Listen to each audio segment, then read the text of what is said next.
আমাদের 2 number class আমরা জানি। এর আগে আমরা গত ক্লাসে একটা ক্লাস নিয়েছি। আর আমাদের যারা ক্লাস রুটিন পাও নাই, অবশ্যই ক্লাস রুটিনটা নিয়ে নিবা। আমাদের কিন্তু আগামীকালকে আবার সকাল 10টায় ফাইন্যান্স ক্লাস আছে, সকাল 10টা AM এ ফাইন্যান্স ক্লাস। ওকে, ফাইন্যান্সের ক্লাস আছে সকাল। আবার ঠিক রাত কয়টায়? রাত 10টা 20 মিনিটে আমাদের আবার 20 থেকে 25 মিনিটের মধ্যে আমাদের ক্লাস শুরু হবে, অ্যাকাউন্টিং ক্লাস আগামীকালকের। ওকে, আমাদের যারা রুটিন পাও না, রুটিনটা দেখে নিবা। ওকে, আর তোমরা যেটা করবা, তোমাদের অবশ্যই বন্ধু বান্ধব সহ যারা আছে প্রত্যেককে মেনশন করে দিবা। ওকে, তো আমরা আলোচনায় চলে যাব ভাইয়া। আজকে আমরা যে এমসিকিউ কে সেকেন্ড ক্লাস করব, এই ক্লাসটা আমরা ওয়ান শট ক্লাস রেখেছি। প্রত্যেকটা এমসিকিউ আমরা সুন্দরভাবে সমাধান করব, পাশাপাশি আমরা এই এমসিকিউর ব্যাখ্যা বিশ্লেষণ সহ আলোচনা করব। তো এই ব্যাখ্যা সমাধান বিবরণের গত ক্লাসে আমরা সবাই জানি আমরা প্রথম 10টা এমসিকিউ সলভ করেছি। আজকে আমরা সেই জন্য 11 নাম্বার এমসিকিউ থেকে সলভ করব। আর আমি এমসিকিউ গুলা এমন ভাবে সলভ করিয়েছি, তোমরা যারা ক্লাস করেছো তারা জানো, যারা করো নাই তারা ইউটিউবে ক্লাসটা আছে দেখে নিবা, না জানলে লিঙ্কটা আমি দিয়ে দেবো। ওকে, এখন একটা বিষয় আমি তোমাদের সাথে আলোচনা করতে চাই। যারা আচ্ছা, এই বিষয়টা নিয়ে আমি একটু পরেই কথা বলবো, তবে আমি শুরুতে কথা বলতে চাচ্ছি একটা বিষয়। এই প্রশ্নগুলো কিন্তু আমরা গত ক্লাসে সলভ করেছি, সো এগুলা নিয়ে আমাদের কোনো প্রবলেম থাকবে না। আমাদের প্রবলেম মূলত হচ্ছে আমরা কিভাবে সামনে পড়বো। আমরা জানি প্রত্যেকের কিন্তু আমাদের টেস্ট পরীক্ষা শেষ প্রায়।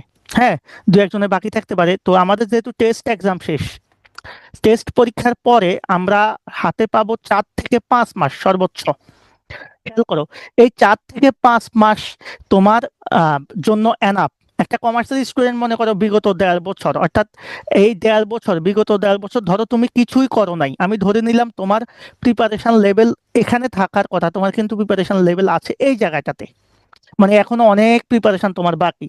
তো এই জাতীয় প্রবলেম যাদের আছে তাদেরকে আমি একটা কথা বলবো, আমার একটা কোর্স আছে, সেটা হচ্ছে এই কোর্সটা বাংলাদেশে সর্বপ্রথম আমি লঞ্চ করতেছি এখন।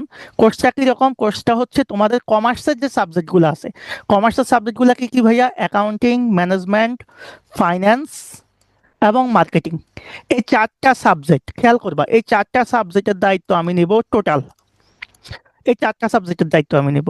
এই 4টা সাবজেক্টের দায়িত্বের মধ্যে আমাদের কি থাকবে? আমাদের এখানে সর্বপ্রথম সামান্য বেসিক ক্লাস থাকবে, বেসিক ক্লাস বেশি দিব না এখানে। এখানে মূলত আমরা প্রবলেম সলভ করব তোমাদের, অর্থাৎ আমরা মূলত তোমাদের বোর্ড প্রশ্ন সমাধান করব, তোমাদের টেস্ট পেপার সলভ করাবো, তারপরে টেস্ট পেপারের গুরুত্বপূর্ণ প্রশ্ন সলভ করাবো, এমসিকিউ সলভ করাবো এবং এক্সাম নেব। সো যারা আছো তারা এই কোর্সে অ্যাড হতে পারো। আর এই কোর্সটা আমি কিন্তু মাসিকভাবে পড়াবো, মানে কোর্স না, এটা হচ্ছে তোমরা মান্থলি একটা ফি দিবা, আমি তোমাদেরকে আগামী 4 থেকে 5 মাস এটা এমন ভাবে পড়াবো, একেবারে ধরে ধরে প্রত্যেকটা টপিক পড়াবো, এমন ভাবে পড়াবো তোমার আর কখনো কোনো প্রাইভেট কলেজের প্রাইভেট, কোনো বড় ভাইয়ের প্রাইভেট, বাসায় হোম টিউটর কিছু লাগবে না। কারণ তোমাকে এই কোর্সে আমি শুধু পড়াবোই না, আমি কি করব, আমি এই কোর্সে তোমাকে এমন কিছু জিনিস দিব যেটা তুমি আর কোথাও পাবা না। যেমন কি কি দিব?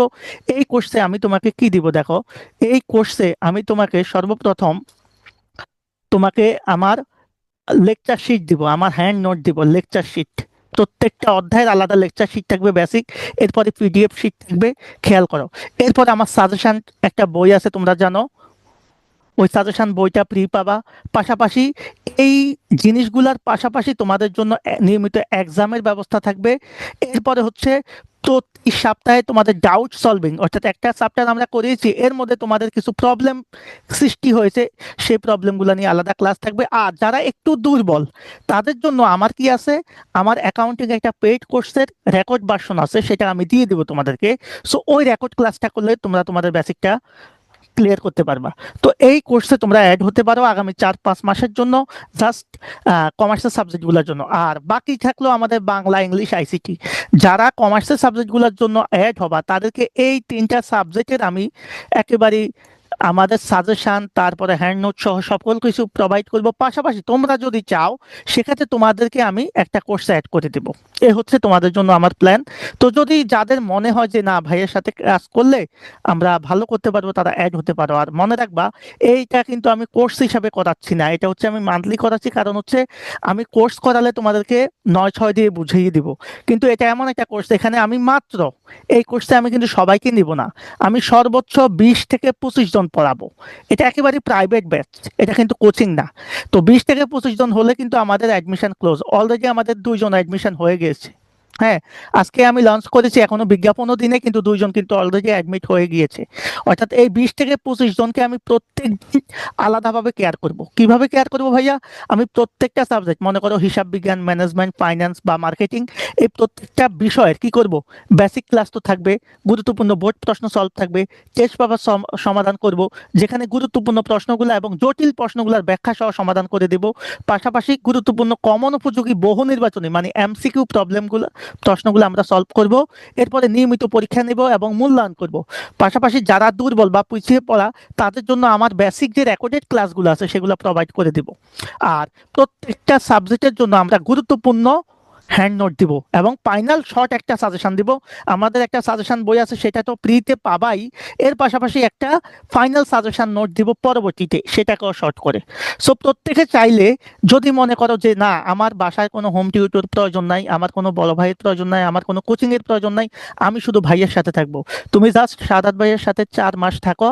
আমি এতটুকু বলতে পারি, এইচএসসি তে আগে কি করেছো, 1.5 বছরের কথা ভুলে যাও, এইচএসসি তে A+ তো নিশ্চিত পাবাই, এটার সাথে সাথে অ্যাডমিশনের 70% সিলেবাস আমি তোমার কভার করে দেব।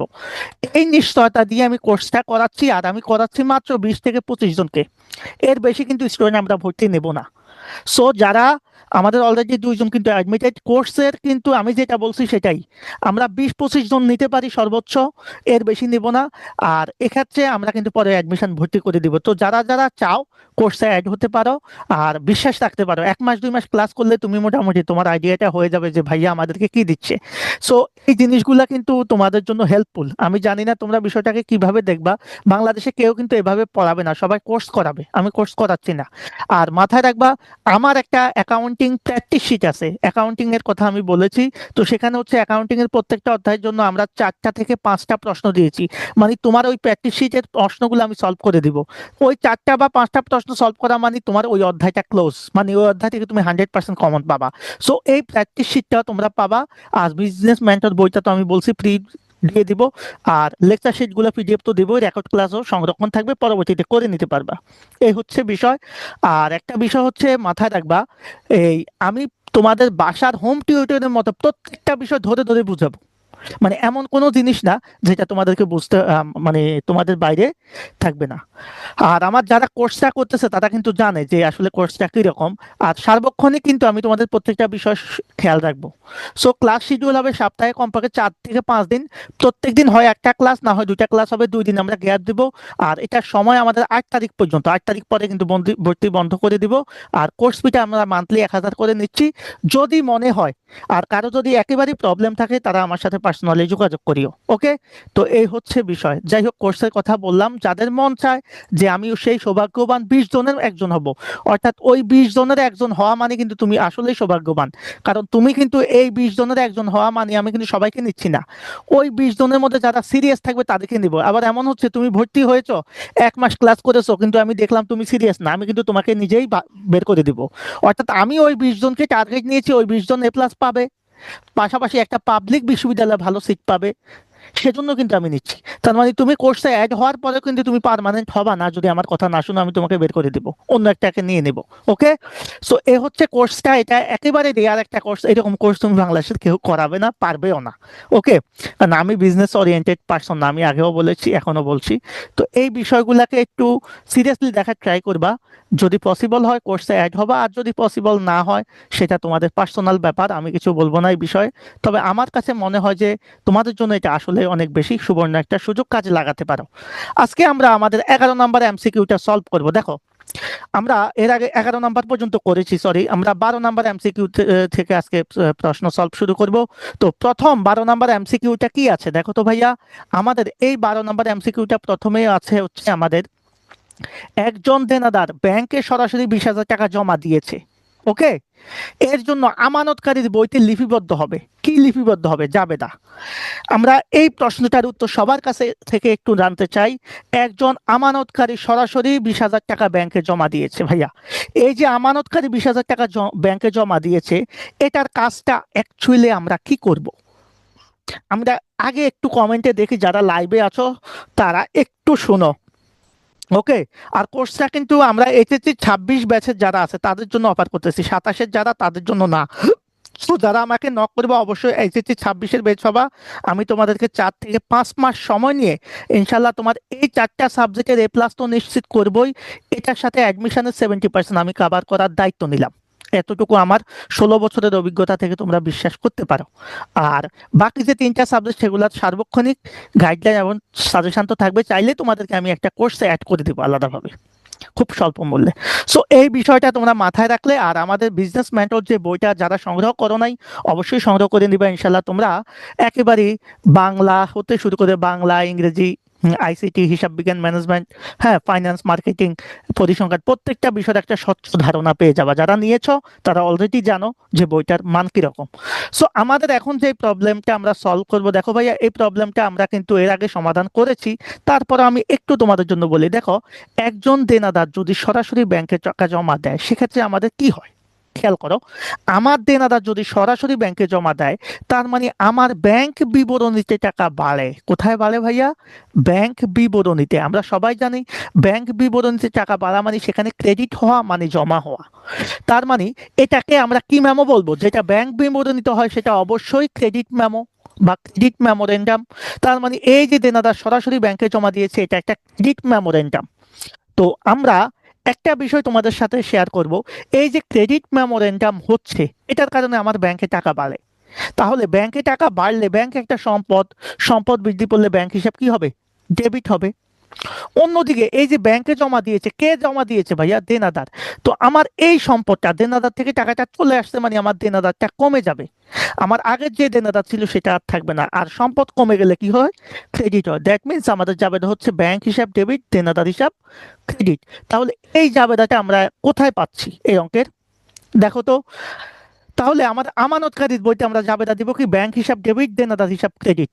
সবাই বুঝতে পেরেছো কিনা একটু আমাকে জানাও কাইন্ডলি।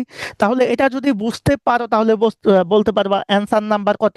আমরা প্রথমটাতেই পেয়ে গেলাম ব্যাংক হিসাব ডেবিট, দেনাদার হিসাব ক্রেডিট। আর মনে রাখবা সকল ক্রেডিট মেমোর জন্য আমাদের ব্যাংকে সবসময় ডেবিট করতে হবে, মানে ক্রেডিট মেমো মানে হচ্ছে আমার ব্যাংকে জমা, আর ব্যাংকে জমা বাড়লেই আমার কি টাকা ব্যাংক হিসাব ডেবিট হবে, কারণ ব্যাংক হিসাব একটা সম্পদ। অন্যদিকে যে দেনাদার যেহেতু একটা সম্পদ, দেনাদার বা প্রাপ্য হিসাব যদি কোনো কারণে কমে যায়, সম্পদ হ্রাস পেলে বা কমে গেলে ক্রেডিট হয়। দ্যাটস হোয়াই আমাদের দেনাদার credit. Ifti Ahmed, thank you very much. আমরা এবার পরবর্তী প্রশ্ন, আমার মনে হয় এটা খুবই সহজ প্রশ্ন ছিল, তোমরা পারবা। যারা আমার স্টুডেন্ট আছো তারা তো এই জিনিসগুলো খুব ইজিলি পারো, আমি যতদূর জানি তোমরা অনেক ভালো। হ্যাঁ, তোমরা মাঝে মাঝে আমার চেয়েও ভালো পারো। এখন আজকে আমরা একটু আলোচনা করব যে উভয় ব্যালেন্স সংশোধন পদ্ধতির বেসিক একটা বিষয় আলোচনা করে আমরা ম্যাথে চলে যাব। দেখো এমসিকিউ সলভ করতে গেলেও কিন্তু আমাদের একটু বেসিক জানতে হয়। ধরো উভয় যে সংশোধন পদ্ধতির সিস্টেমটা কি? ধরো আমি একটা নগদান বই এই পাশে প্রস্তুত করলাম, খেয়াল করো এটা একটা নগদান বই। তো নগদান বই দুইটা সাইড থাকবে, একটা হচ্ছে ভাইয়া ডেবিট দিক আর একটা হচ্ছে ভাইয়া ক্রেডিট দিক। খেয়াল করবা, ঠিক ব্যাংক আমার নগদান বইয়ের বিপরীতে আমাদের জন্য যে বইটা প্রস্তুত করবে সেটাকে আমরা বলি পাস বই। আধুনিক অ্যাকাউন্টিং এ সেটাকে বলে ব্যাংক বিবরণী বা ব্যাংক স্টেটমেন্ট।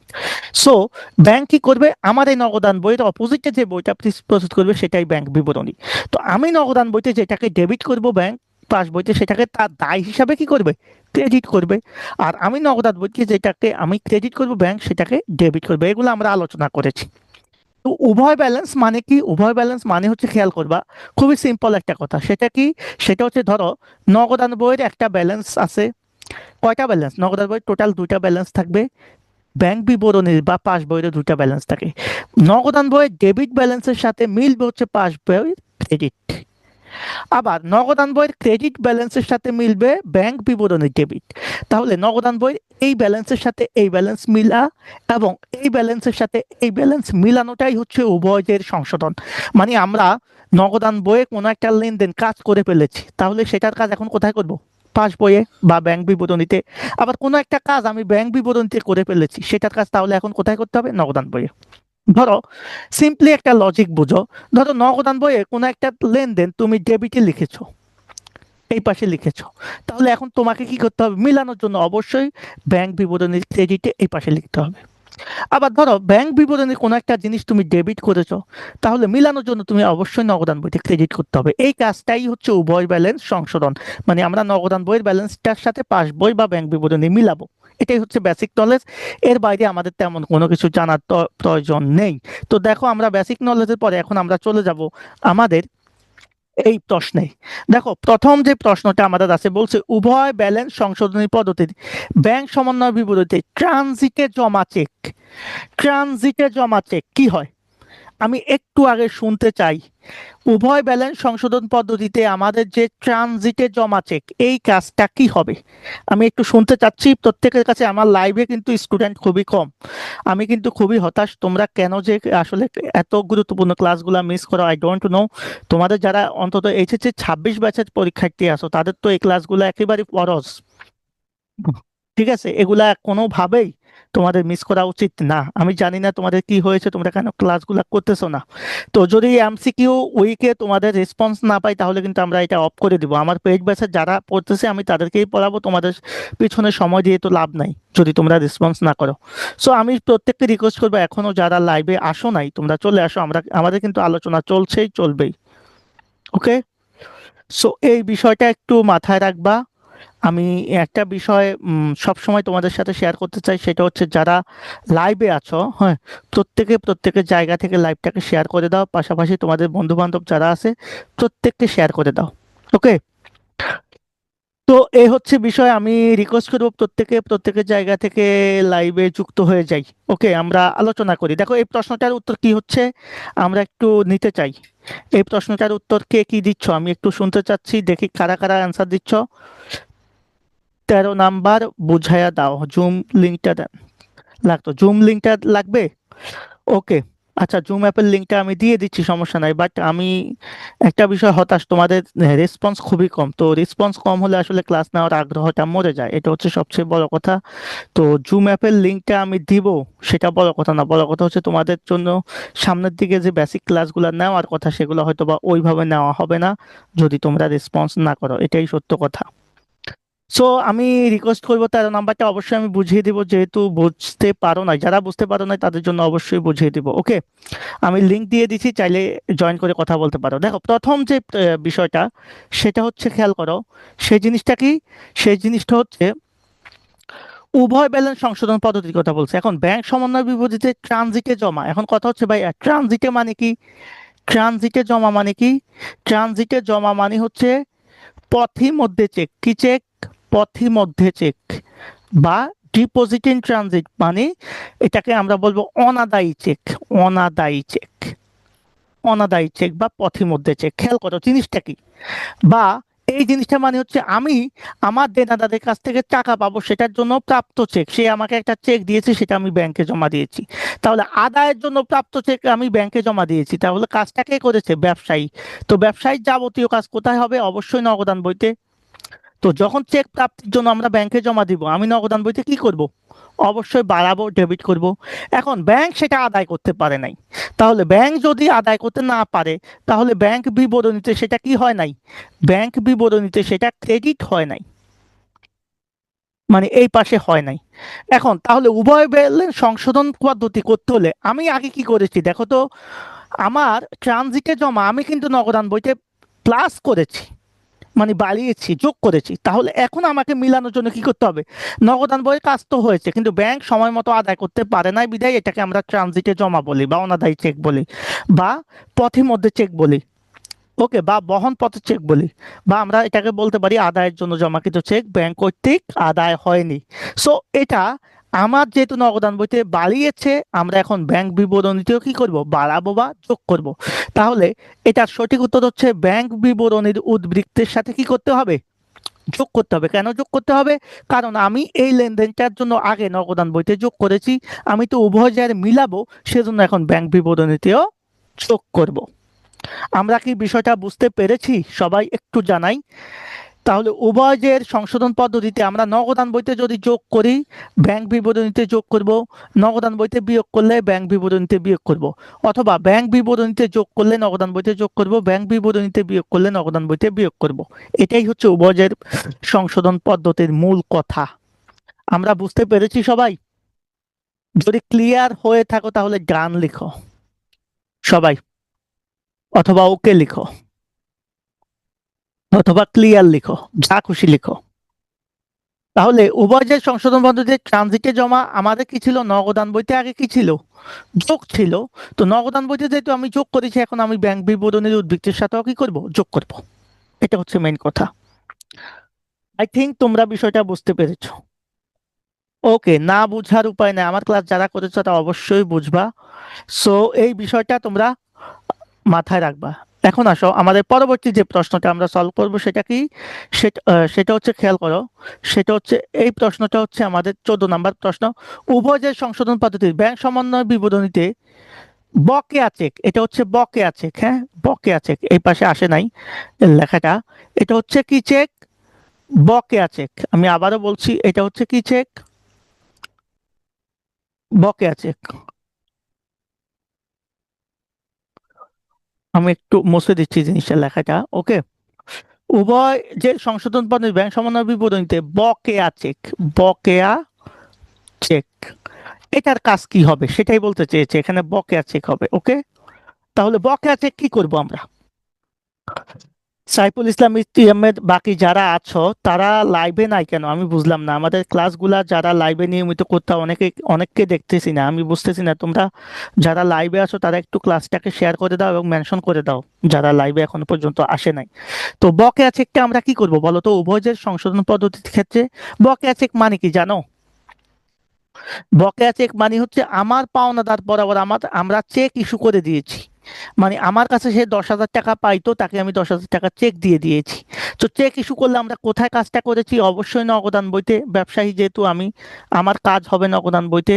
তো নগদান বইতে চেক ইস্যু করলে কি আমরা ডেবিট করব না ক্রেডিট করব? চেক তো আমরা পরিশোধ করেছি, তার মানে আমরা মাইনাস করব। তাহলে নগদান বইতে এই কাজটার জন্য, বকেয়া চেকের জন্য আমরা কি করেছি, মাইনাস করেছি। এখন তোমরাই বলো ভাইয়া, তাহলে ব্যাংক বিবরণীতে কি হবে? নগদান বইতে যদি আমাদের মাইনাস হয়ে থাকে, ব্যাংক বিবরণীতে কি হবে? সেখানেও মাইনাস হবে। তাহলে এটা কি হবে? এটা সঠিক উত্তর হচ্ছে ব্যাংক বিবরণীর উদ্বৃত্ত থেকে বিয়োগ করতে হবে। বলো, বুঝছো কিনা? আমরা যারা লাইভে আছি তারা একটু রেসপন্স করি, হ্যাঁ। তাহলে নগদান বইয়ের উদ্বৃত্ত থেকে যদি আমি বিয়োগ করি, আমরা ব্যাংক বিবরণীর উদ্বৃত্ত থেকেও কি করতে পারবো, বিয়োগ করতে পারবো।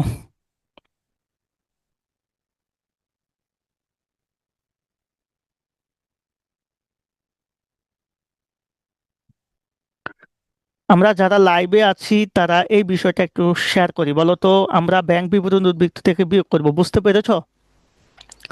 ওকে, আমি আশা করি তোমরা বিষয়টা বুঝেছো। না বুঝলেও কিছু করার নাই, কারণ তোমাদের রেসপন্স খুবই কম। ওকে, থ্যাংক ইউ ভেরি মাচ। এবার আমরা পরবর্তী প্রশ্নে চলে যাব। দেখো, পরবর্তী প্রশ্নে যদি প্রথমে আমরা একটু যাইতে চাই, তাহলে 15 নম্বর প্রশ্নটা আমরা সলভ করব। 15 নম্বর প্রশ্নের প্রথম কি বলেছে, বলেছে ব্যাংকের ভুল যা ব্যাংক বিবরণী উদ্বৃত্ত হ্রাস পেয়েছে, উভয় ব্যালেন্স সংশোধন পদ্ধতিতে ব্যাংক সমন্বয় বিবরণীতে কি করতে হবে। বলছে ব্যাংকের ভুল, ব্যাংক সমন্বয় বিবরণী উদ্বৃত্ত হ্রাস পেয়েছে, মানে ব্যাংক কর্তৃপক্ষ একটা ভুল করেছে, যার কারণে ব্যাংক বিবরণীর ব্যালেন্স কমছে। ব্যাংক বিবরণীতে কি করছে, মনে করো জিনিসটাকে তারা ডেবিট করে দিয়েছে, মাইনাস করে দিয়েছে। এখন বলছে উভয় ব্যালেন্স সংশোধন পদ্ধতির অঙ্কে ব্যাংক সমন্বয় বিবরণীতে এটাকে আমরা কি করব। নাজমুল হক সিয়াম, হ্যালো। হ্যাঁ বলো, এই প্রশ্নের উত্তর বলো, যারা এখনই লাইভে আসছো তারা এটার উত্তর অন্তত বলে যাও, কি হবে আমাদের 15 নম্বর প্রশ্নের উত্তর কি হবে বলো। যে উভয় ব্যালেন্স সংশোধিত অঙ্কে আমরা কি করবো এটাকে, বলো ব্যাংক সমন্বয় বিবরণীতে কি করবো এটাকে, ব্যাংকের ভুল। ভাইয়া মাথায় রাখবা, আমি একটু অ্যান্সারটা নিব, 1 মিনিট সময় দিব অ্যান্সারের জন্য। অ্যান্সার প্লিজ, অ্যান্সার নিব।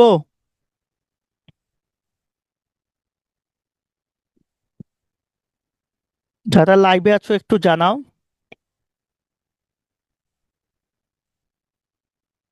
লিংক ওপেন হচ্ছে না। তুমি হোয়াটসঅ্যাপে নক করো আমাকে, হোয়াটসঅ্যাপে নক করলে আমি লিংক দিয়ে দিচ্ছি। ওকে, হোয়াটসঅ্যাপে নক করো। মনে রাখবা, উভয় ব্যালেন্স সংশোধন পদ্ধতিতে ভুলের ক্ষেত্রে মাথায় রাখবা একটা নোট, যার ভুল, যার ভুল সে সংশোধন করবে। সে কি করবে, সংশোধন করবে। এখন ব্যাংকের ভুল, তাহলে কাজটা কে করবে? ব্যাংকের ভুল হলে কাজটা ব্যাংক কর্তৃপক্ষ করবে। ব্যাংকের ভুলের কারণে ব্যাংক বিবরণীতে কি ঘটেছে? টাকা কমেছে, এখন তারা কি করবে? তাহলে টাকা বাড়াবে। তাহলে ব্যাংকের ভুলের জন্য কি হবে? যেটার কারণে ব্যাংকের টাকা কমেছে, ব্যাংক কর্তৃপক্ষ ব্যাংক বিবরণীতে এখন কি করবে? সেটা কি করে দিবে? যোগ করে দিবে। তো সোজা কথা হচ্ছে এটা। আমাদের সাথে জয়েন করছে কে? জুম অ্যাপ যুক্ত হয়েছে, সিয়াম, লিঙ্ক তো ওপেন হয়েছে। ওকে, তাহলে ব্যাংকের ভুলের জন্য আমরা ব্যাংক সমন্বয় বিবরণীতে কি করবে? ব্যাংক সেটাকে ঠিক করবে।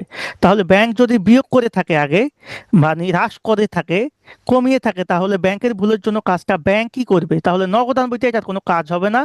আগে যেহেতু হ্রাস পেয়েছে, এখন বৃদ্ধি পাবে, মানে যোগ হবে। আশা করি বুঝতে পেরেছো। ওকে, এবার আমরা পরবর্তী প্রশ্নে চলে যাব ইনশাল্লাহ। আমাদের পরবর্তী প্রশ্নে যেটা আছে সেটা হচ্ছে খুবই গুরুত্বপূর্ণ প্রশ্ন। দেখো, এই প্রশ্নটা হচ্ছে আমাদের জন্য 17 নাম্বার প্রশ্ন। আমরা তো 16 নাম্বার প্রশ্ন সলভ করেছি, তাই না? 16 নাম্বার, না, 15 নাম্বার করেছি, এখন 16 নাম্বার প্রশ্ন সলভ করব। তো 16 নাম্বার প্রশ্নের প্রথম যেটা আছে সেটা হচ্ছে উভয় ব্যালেন্স সংশোধন পদ্ধতিতে, এটা উভয় ব্যালেন্স ব্যাংক সমন্বয় বিবরণীতে এখানে ভুল আসছে, লেখাটা ব্যাংক কর্তৃক হবে, ব্যাংক কর্তৃক। ওকে, ব্যাংক কর্তৃক মঞ্জুরিকৃত সুদ, ব্যাংক কর্তৃক মঞ্জুরিকৃত সুদ। তাহলে ব্যাংক সুদ কি হবে? আমরা সবাই জানি এটা খুবই কমন একটা প্রশ্ন। ব্যাংক কর্তৃক মঞ্জুরিকৃত সুদ মানে ব্যাংক আমাকে যে সুদটা দিয়েছে আমার জমাকৃত টাকার উপর, তো এটা ব্যাংক কোথায় দিবে? অবশ্যই ব্যাংকের বইতে দিবে, ব্যাংক বিবরণীতে দিবে। আর এটা দিলে আমার ব্যাংকে টাকা বাড়বে না কমবে? অবশ্যই বাড়বে। তাহলে ব্যাংকে যদি বাড়ে, এখন আমরা উভয় ব্যালেন্স মিলানোর জন্য ব্যাংকে তো আর কাজ করার দরকার নাই, ব্যাংকে কাজ হবে না, তাহলে কাজ এখন কোথায় হবে? নগদান বইতে। ব্যাংকে যেহেতু বেড়েছে, নগদান বইয়ে কি করতে হবে? এখন বাড়াতে হবে। বাড়াতে হবে। তাহলে নগদান বইতে যোগ করবে। দেখো কত সিম্পল জিনিস। তোমার লজিকটা ঠিক রাখো, তুমি অঙ্কটা খুব সিম্পলি পারবা। কথা বুঝছো কিনা? হ্যাঁ, হ্যাঁ প্রশ্ন বলো। ছিল, হ্যাঁ বলো। অপর্যাপ্ত চেকটা আমার উভয় ব্যালেন্সে কি হয়? ওটা অপর্যাপ্ত মাইনাস, চেকটা ওটা নগদান বই থেকে মাইনাস হবে। কেন স্যার? অপর্যাপ্ত চেকটা মানে হচ্ছে তোমার ব্যাংকে যে টাকা জমা রেখেছো, খেয়াল করবা একটু, সবাই একটু মনোযোগ দাও। ধরো তুমি ব্যাংকে টাকা জমা রেখেছো, সরি, ব্যাংকে চেক আদায়ের জন্য ব্যাংকে জমা দিয়েছো, খেয়াল করো। তাহলে তুমি নগদান বইতে কি করছো বলো? ব্যবসায়ী হিসেবে যখন চেক আদায়ের জন্য ব্যাংকে জমা দাও, তখন নগদান বইতে বাড়িয়েছো। তো ব্যাংক ওই চেকটা হুম, জমা করার পর ব্যাংকেও টাকা বাড়ছে, প্রবলেম কিন্তু নাই। কিন্তু ব্যাংক যখন দেনাদারের কাছ থেকে টাকাটা সময় মতো আদায় করতে গিয়েছে, আদায় করতে যাওয়ার পর ব্যাংক দেখলো ওই দেনাদারের অ্যাকাউন্টে কোনো টাকা নাই, তাহলে ব্যাংক কি দেনাদারের কাছ থেকে টাকাটা আদায় করতে পারবে? পারবে না। না। তাহলে ব্যাংক চেকটাকে কি করবে তখন? প্রত্যাখ্যান করে দিবে। তো ব্যাংক, ধরো এই পাশে তুমি নগদান বই ডেবিট পাশে 10,000 লিখেছো, খেয়াল করবা, ব্যাংক তার বইতে এটাকে 10,000 ক্রেডিট করেছে। এখন ব্যাংক কি করবে? নিরুপায় হয়ে ব্যাংক কি করবে? যেহেতু এটার টাকাটা সে আদায় করতে পারে নাই, সে এটাকে ডেবিট করে দিবে, প্রত্যাখ্যান করে দিবে। এখন ব্যাংক তো ব্যাংকের কাজ করছে, তুমি কি নগদান বইতে কাজ করছো? তুমি তো আগে বাড়াইছো, এখন তোমার কাজ কি? ব্যাংক কিন্তু এটাকে ডেবিট করে দিয়েছে। এখন উভয় যে সংশোধন পদ্ধতির ক্ষেত্রে তোমাকে মিলাতে হবে। তাহলে ব্যাংক যেহেতু এটাকে প্রত্যাখ্যান করে দিয়েছে, টাকাটা আদায় করতে পারে নাই, তাহলে ব্যাংক কাকে ধরবে? তোমাকে ধরবে। তুমি কাকে ধরবা? তোমার দেনাদারকে ধরবা। তাহলে তুমিও তোমার নগদান বইতে এটাকে মাইনাস করে দিবা। বুঝছো কিনা? বুঝতে পারছি। তার মানে ব্যাংকে যে কাজটা করেছে, আমাদের এখন সেই কাজটাই করতে হবে। সোজা কথা হচ্ছে এটা। এই হচ্ছে বিষয়। তাহলে আমাদের এই প্রশ্নটা গেল। পরবর্তী প্রশ্নটাতে আমরা চলে যাই, 17 নাম্বার প্রশ্নটা। আমরা আজকেও 10টা প্রশ্ন সলভ করি, না হলে আমি ভাবছি সবগুলাই শেষ করব, কিন্তু স্টুডেন্টের রেসপন্স খুবই কম, যার কারণে বেশিক্ষণ পড়াবো না। দেখো, উভয় ব্যালেন্স সংশোধন পদ্ধতির ব্যাংক সমন্বয় বিবরণী প্রস্তুতের সময় ব্যাংক কর্তৃক আদায়কৃত প্রাপ্য নোট। দেখো, যেহেতু উভয় ব্যালেন্স, তাহলে ব্যাংক যদি প্রাপ্য নোটের টাকা আদায় করে, অবশ্যই কোথায় হয় কাজটা? ব্যাংক বিবরণীতে হয়। তো ব্যাংক বিবরণীতে সেটা কি হয়? প্রাপ্য নোটের টাকা আদায়, এটা একটা যোগ হয়। ক্রেডিট পাবো। ব্যাংক বিবরণীতে সেটা বাড়ে, যোগ হয়, নর্মাল হিসাব ভাইয়া, এখানে নতুন কোনো কিছু শিখাচ্ছি না। তাহলে উভয় ব্যালেন্স সংশোধন মানে ব্যাংক বিবরণীতে যা হবে নগদান বইতে আমরা তা করব। তাহলে এই যে ব্যাংক বিবরণীতে নোটের টাকা আদায় করার কারণে ব্যাংকে বাড়ে, এখন আমাদের কি করতে হবে? নগদান বইতে বাড়াতে হবে, কারণ নগদান বইতে তো আমি বাড়াই নেই। দ্যাটস ওয়াই আমি কি করব, আমি এটাকে নগদান বইয়ের সাথে এখন কি করব, যোগ করে দেব। খুবই সিম্পল লজিক। এখন আমি বুঝি না ব্যাংক সমন্বয় তোমাদের অনেকের কাছে এত জটিল জটিল মনে হয় কেন। ওকে, এত জটিল মনে হওয়ার কোনো রিজন নাই, খুবই সিম্পল লজিক দিয়ে আমরা অঙ্কগুলা করতে পারবো। 18 নাম্বার প্রশ্নটা আমরা একটু দেখি, আমাদের কত মিনিট হয়েছে ক্লাসটা, আমি জাস্ট এটা দেখবো। 30 মিনিট আর 2 মিনিট পড়াবো, কারণ তোমাদেরকে বেশি পড়িয়ে লাভ নাই, তোমরা আসলে ক্লাসে সিরিয়াস না। 18 নম্বর প্রশ্নটা দেখো, উভয় ব্যালেন্স সংশোধন পদ্ধতির অঙ্কে ব্যাংক সমন্বয় বিবরণী প্রস্তুতকরণে অপর্যাপ্ত তহবিলের জন্য প্রত্যাখ্যাত চেক, একটু আগে এটা সলভ আমরা দিয়ে দিয়েছি, তারপরেও বলি অপর্যাপ্ত তহবিলের জন্য চেক প্রত্যাখ্যাত হলে আমরা ব্যাংক বিবরণীতে কি করি, সেটাকে ডেবিট করি, মাইনাস করে দিই। তো ব্যাংক বিবরণীতে যেহেতু মাইনাস করে দিয়েছি, এখন আমরা নগদান বইতেও সেম কাজ করব, মাইনাস করে দেব। সো এই অপর্যাপ্ত তহবিলের জন্য যে চেকটা প্রত্যাখ্যাত হবে, সেই চেকটা আমরা নগদান বই থেকে মাইনাস করে দেব। সো সঠিক উত্তর হবে নগদান বইয়ের উদ্বৃত্ত থেকে বিয়োগ। এটা হচ্ছে ঘ। ক্লিয়ার? যারা লাইভে আছো তারা একটু জানাবা ক্লিয়ার কিনা। আমি কি তোমাদের এমসিকিউ শর্ট ক্লাসটা অফ করে দিব, বলো? যদি বলো যে ভাইয়া আপনার ক্লাস আমাদের ভালো লাগছে না, আপনি অফ করে দেন, তাহলে অফ করে দেবো, প্রবলেম নাই। কিন্তু এভাবে রেসপন্স কম আসলে ক্লাস কন্টিনিউ হবে না, এটা মনে রেখো। 19 নাম্বার, হিসাব রক্ষকের ভুলের জন্য নগদান বইয়ের উদ্বৃত্ত হ্রাস পেলে। হিসাব রক্ষকের ভুলটা কে করছে ভাই? ভুলটাকে করছে হিসাব রক্ষক। হিসাব রক্ষক বলতে আমাদের ব্যবসায়ের হিসাব রক্ষক।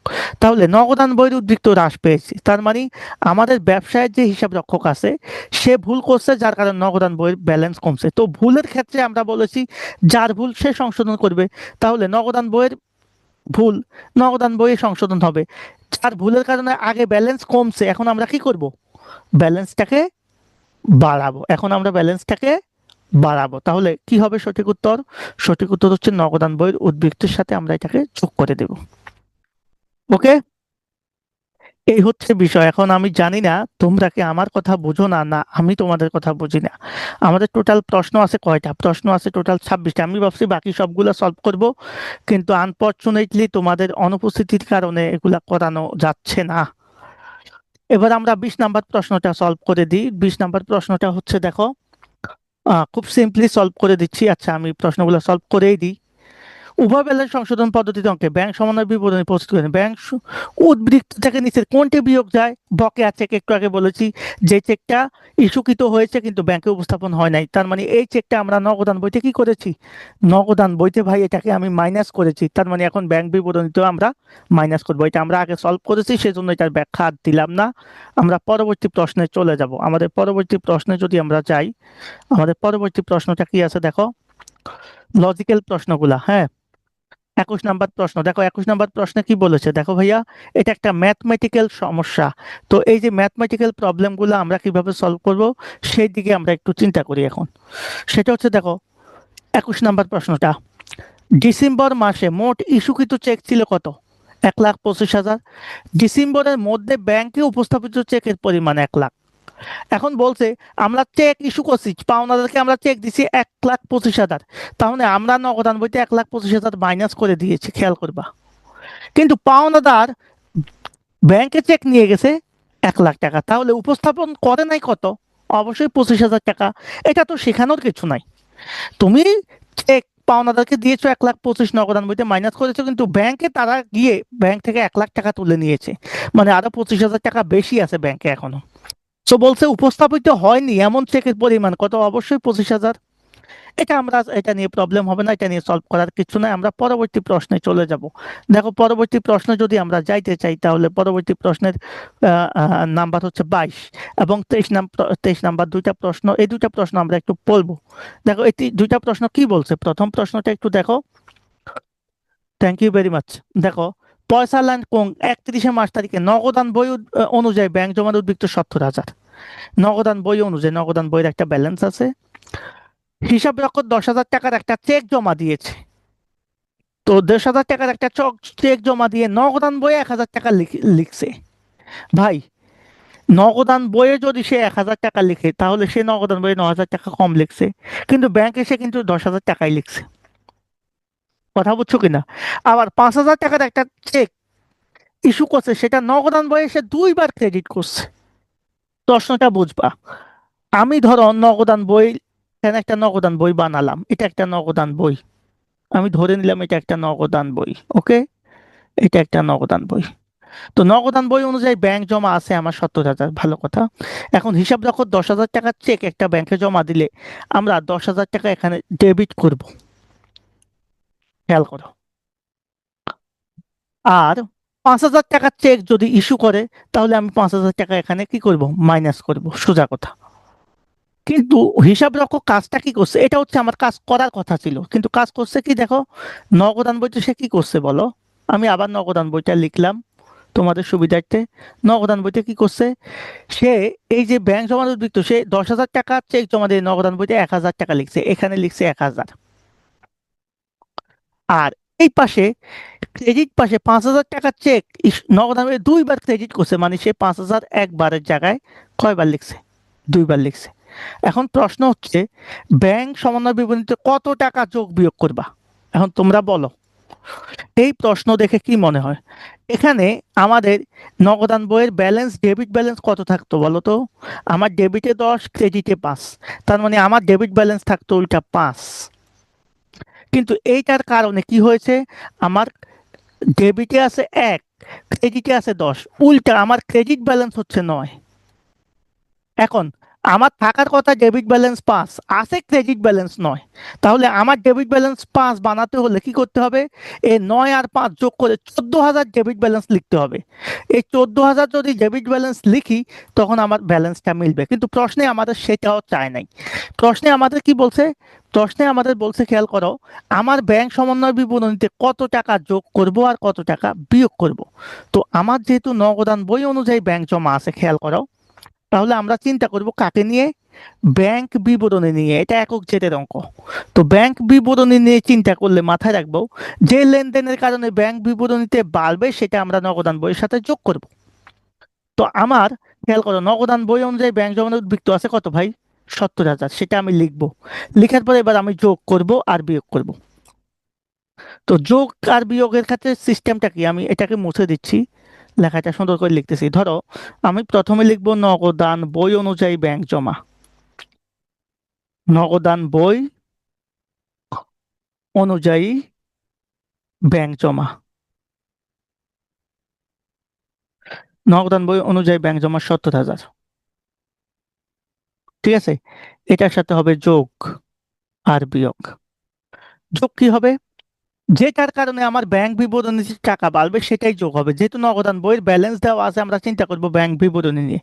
তো প্রথম যে লেনদেনটা, হিসাব রক্ষক 10,000 টাকার চেক ব্যাংকে জমা দিয়ে নগদান বইতে 1,000 টাকা লিখছে, তার মানে সে নগদান বইতে 1,000 লিখছে কিন্তু ব্যাংকে 10,000 লিখছে, তার মানে ব্যাংকে কত টাকা বেশি আছে, অবশ্যই 9,000 টাকা বেশি আছে। তার মানে আমাদের এখানে 9,000 টাকা যোগ হচ্ছে। আবার খেয়াল করো পরেরটা দেখো, 5,000 টাকার ইস্যুকৃত চেক নগদান বইয়ে দুইবার ক্রেডিট করছে, চেক ইস্যু করছে একবার, তাহলে সে নগদান বইয়ে মাইনাস করছে একবার, ব্যাংক থেকে মাইনাস করবে একবার, কিন্তু সে নগদান বইয়ে মাইনাস করছে দুইবার। তার মানে নগদান বইয়ে আরো 5,000 কম আছে, তার মানে এটার কারণে আমার ব্যাংকে আরো 5,000 বেশি থাকবে। তার মানে এই 5,000 টাকাও আমার কি হচ্ছে, খেয়াল করো, এই 5,000 টাকাও আমার নগদান বইতে বেশি কমাচ্ছে, তার মানে আমার ব্যাংকে বেশি আছে, অর্থাৎ আমার পার্থক্য হচ্ছে কত, 14,000। তাহলে কত টাকা যোগ হবে, 14,000 টাকা যোগ হবে।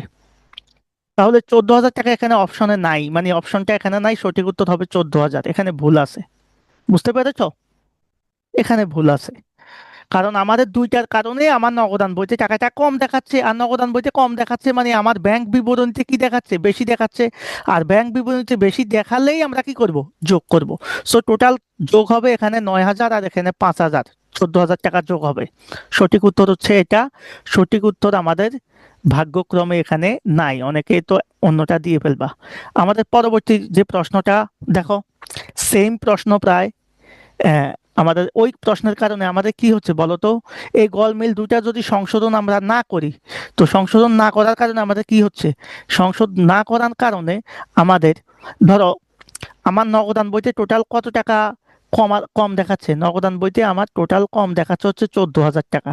কারণ প্রথমত এই যে 10,000 টাকা আমি জমা দিয়ে আমি 1,000 টাকা দেখালাম, তার মানে নগদান বইতে আমি 9,000 টাকা কম দেখালাম। আবার নগদান বইতে 5,000 মাইনাস করার জায়গায় আমি 10,000 মাইনাস করছি, তার মানে আরো 5,000 টাকা আমি বেশি মাইনাস করছি। টোটাল আমি 14,000 টাকা কম দেখালাম। এখন নগদান বইতে কম দেখানো মানে হচ্ছে সম্পদ কি দেখানো, কম দেখানো, তার মানে চলতি সম্পদ হ্রাস পাবে।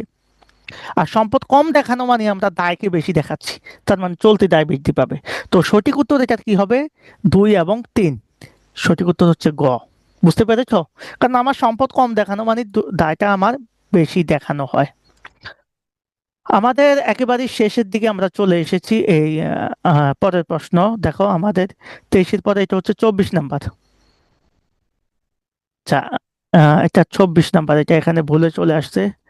যাই হোক, আমরা প্রশ্নটা সংক্ষেপে আলোচনা করে নিই। প্রশ্নটা হচ্ছে কি বলছে, প্রশ্নটা বলছে ইস্যুকৃত চেক প্রত্যাখ্যাত হলে আমানতকারীর বইতে কি হয়।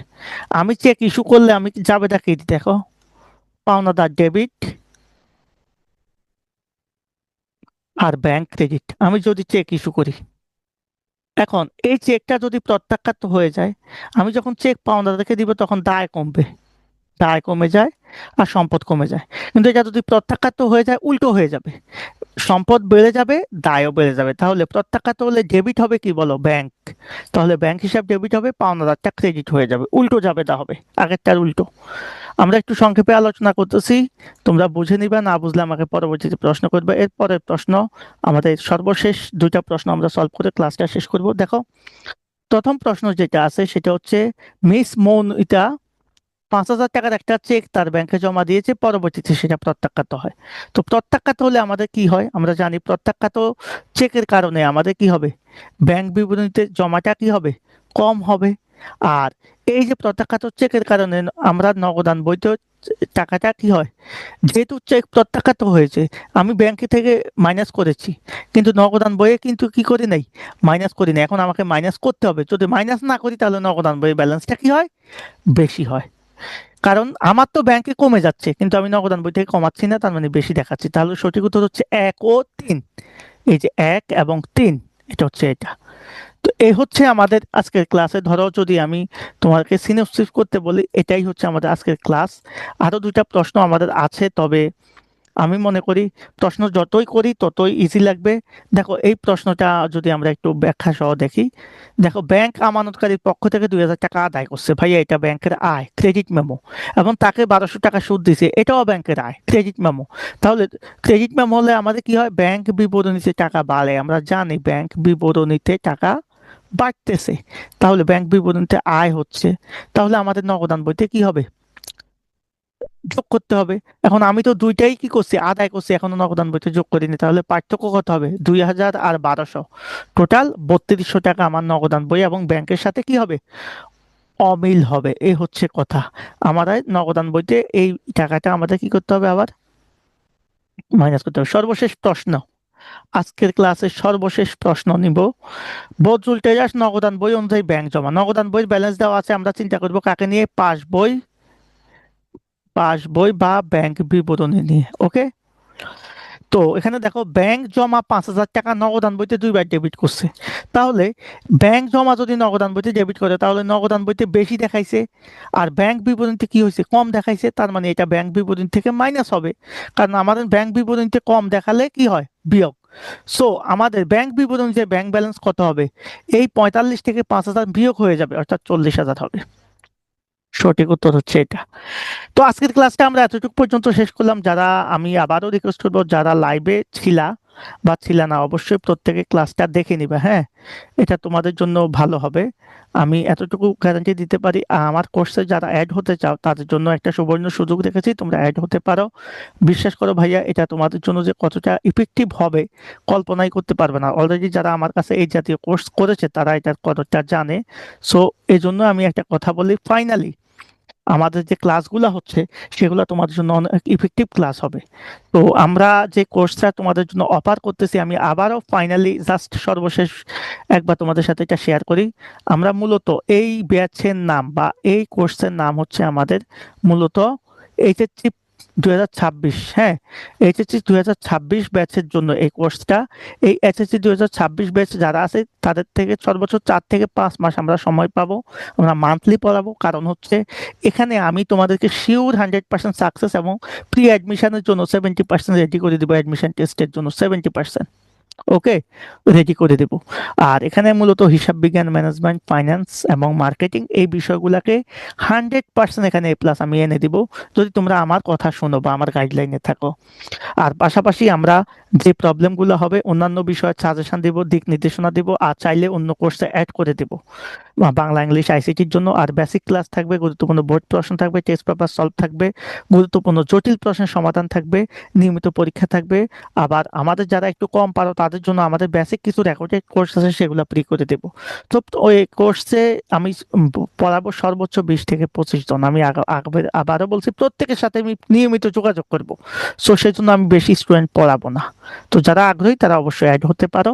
আশা করি তোমার অন্য কোনো জায়গায় প্রাইভেট পড়া লাগবে না, কারো কাছে কোচিং করাও লাগবে না। সো এটা হলে তোমার সবকিছু বাদ দিয়ে শুধু এখানেই তুমি সময় দিবা। ওকে, এই হচ্ছে বিষয়। তো আজকের ক্লাস এতটুকু পর্যন্ত থাকলো। আমরা আগামীকালকে সকাল 10টায় আমাদের ফাইন্যান্স ক্লাস আছে, এবং আমাদের ঠিক রাত 10টা 20 মিনিট অ্যাকাউন্টিং ক্লাস আছে। সেই পর্যন্ত সবাই